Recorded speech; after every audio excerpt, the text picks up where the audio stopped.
Mae rhai'n meddwl bod ysbrydoliaeth ar gyfer pethau fel cerddi neu luniau neu gerddoriaeth yn dod o rywle rhyfeddol o exotic.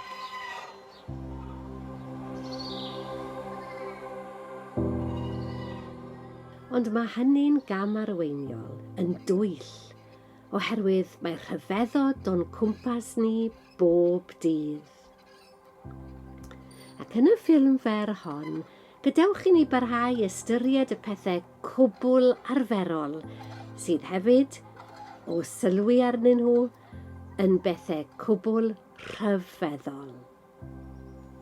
Gadewch i ni sylwi ar Werth Sylwi. Yr un gair bach fel oedd yn helpu ni'r tro diwetha. Beth am estyn at ddau air y tro yma? Dau air bach. Mor ac a.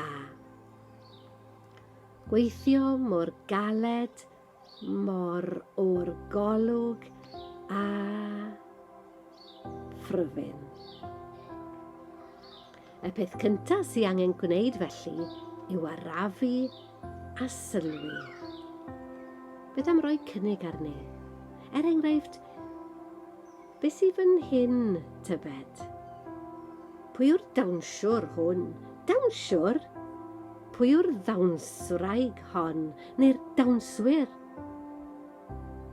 Dawnswyr mor ysgafn a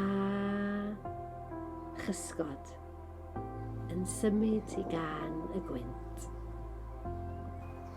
Ac o godi ein llygaid o'r llawr, beth sylwwn ni? Ni'n gweld y lleiad.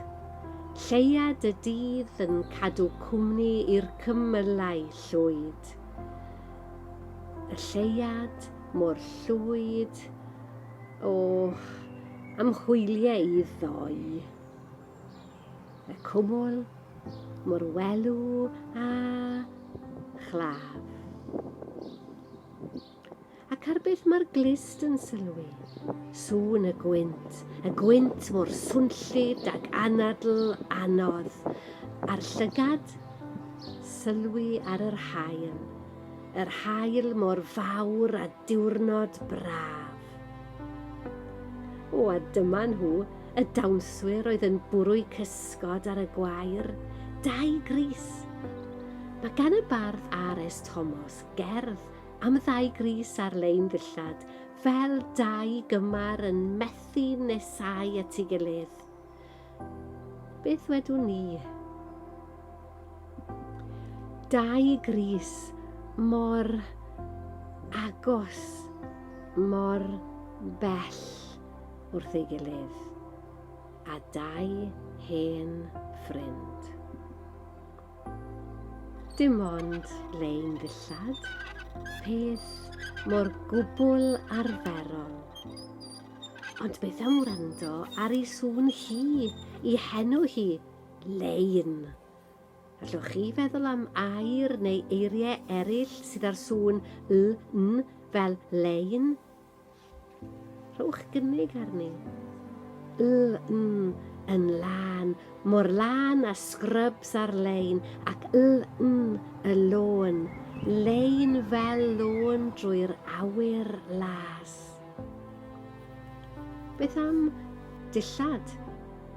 Dyll, fel dall, a dyll fel hen dwyll. A sut beth yw'r lliwiau hyn? Beth am sylwi ar rheini? Mor frown a choffi, cappuccino falle. Mor wyrdd a chyrtins y ward. Mor oren a'r haf, neu mor oren a ffydd. Mor wyn a gobaith. Mor borffor a chariad. Un faner, mor lliwgar ac enfys. Mor rhyfeddol a lein ddillad.